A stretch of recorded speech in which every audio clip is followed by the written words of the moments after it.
Hello दोस्तों, आज का हमारा टॉपिक क्षेत्रमिति है। क्षेत्रमिति के अंतर्गत हम त्रिभुज, चतुर्भुज, वर्ग, आयत एवं वृत्त के क्षेत्रफलों को पढ़ते हैं। बिना टाइम वेस्ट किए चलिए हम अपने प्रश्नावली की तरफ चलते हैं और देखते हैं पहला प्रश्न क्या है। चलिए पहला प्रश्न पढ़ते हैं। एक त्रिभुज का आधार 24 सेंटीमीटर है और उसकी ऊंचाई 15 सेंटीमीटर है, तो उसका क्षेत्रफल ज्ञात कीजिए। प्रश्न एक बार और अच्छे से पढ़ते हैं और प्रश्न में क्या क्या दिया है उसको उठा लेते हैं।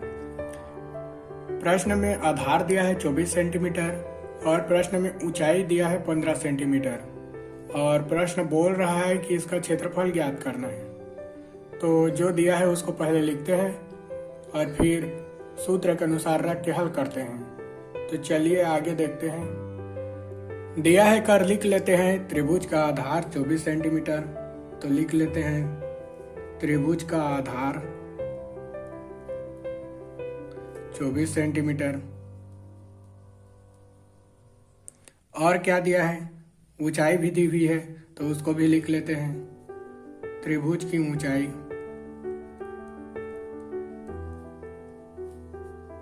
15 सेंटीमीटर। हमने आधार और ऊंचाई तो लिख ली। अब प्रश्न बोल रहा है ज्ञात करने के लिए। क्या ज्ञात करने के लिए बोल रहा है, तो क्षेत्रफल, तो उसको भी लिख लेते हैं। ज्ञात करना है क्षेत्रफल। हम सभी को त्रिभुज के क्षेत्रफल का सूत्र पता है। जिनको नहीं पता है उनको मैं अभी बता देता हूं लिखकर। क्योंकि त्रिभुज का क्षेत्रफल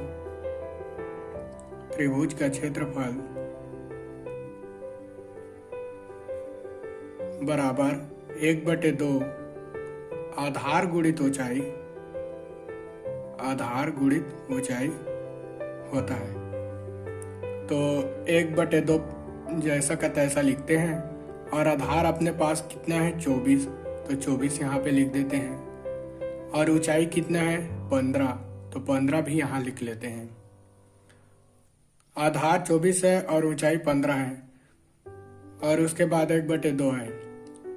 तो क्या 1/2 नीचे का 2 से कुछ कट सकता है 24 या 15 में से?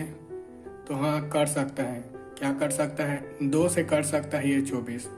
तो कितनी बार में कटेगा? तो 12 बार में। 12 दूनी 24 होता है, तो 12 बार में कट गया। तो आगे हम लिखेंगे 12 और 24 का गुणा करते हैं, क्योंकि इस आगे वाले स्थान पे तो कुछ है ही नहीं, 2 था वो कट गया। तो 12 और 15 का गुणा करके जो भी आंसर आएगा उसको नीचे लिखते हैं। तो कितना आंसर आता है? 180। अपने पास आंसर है 180। 180 ऐसे लिख देंगे तो गलत हो सकता है, ठीक है। तो सेंटीमीटर में आ रहा है तो सेंटीमीटर यहाँ लिखना पड़ेगा, सेंटीमीटर लिख लेते हैं।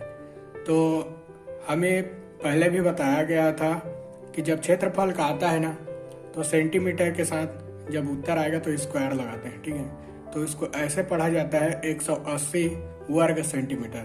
तो अपना त्रिभुज का क्षेत्रफल 180 सेंटीमीटर है, ये प्राप्त हो गया।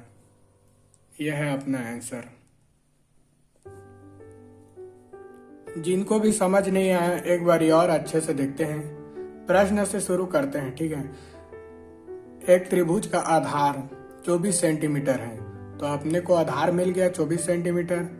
फिर त्रिभुज की ऊंचाई 15 सेंटीमीटर है, तो अपने को ऊंचाई मिल गया 15 सेंटीमीटर। फिर त्रिभुज का क्षेत्रफल ज्ञात करने के लिए बोल रहा है, तो ज्ञात करना है त्रिभुज का क्षेत्रफल, लिख लिए। फिर त्रिभुज का सूत्र लगाते हैं। त्रिभुज के क्षेत्रफल का सूत्र लगाते हैं 1/2 आधार गुणित ऊंचाई। सबको पता है, एकदम इजी है, लगा दिए।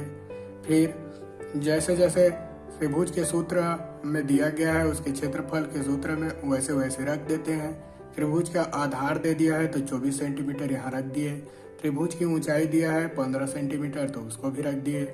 फिर 2 से वो कट गया तो 2 से कटा दिया तो 12 आ गया, और 12 और 15 का गुणा कर दिए तो 180 आ गया। फिर सेंटीमीटर है तो सेंटीमीटर लिख दिए और उसके साथ क्षेत्रफल है तो स्क्वायर डाल दिए। तो आंसर आ गया 180 सेंटीमीटर स्क्वायर। एकदम इजी था, आप लोग तुरंत समझ जाओगे। इस प्रश्नावली में ये 2 नंबर, ये 3 नंबर और ये 5 नंबर, तीनों गणित एक ही जैसे हैं और एक ही सूत्र से हल भी होगा। ये 2 नंबर और 3 नंबर तो एकदम इजी है, और ये 5 नंबर में हमें सिर्फ एक ही चीज अलग करना है, जैसे इसमें ऊंचाई ज्ञात करना है और इसमें क्षेत्रफल दे दिया गया है। सूत्र वही लगेगा, क्षेत्रफल के स्थान पर 26 लिख देंगे, आधार के स्थान पर 6.5 मीटर लिख लेंगे और ऊंचाई ज्ञात कर लेंगे। ठीक है, तो ये तीनों आपसे बन जाएगा। चौथा मैं आपको बता दूंगा अगले वाले वीडियो में। तो दोस्तों, मैं आशा करता हूँ मेरे द्वारा बताया गया गणित आपको अच्छे से समझ में आया होगा।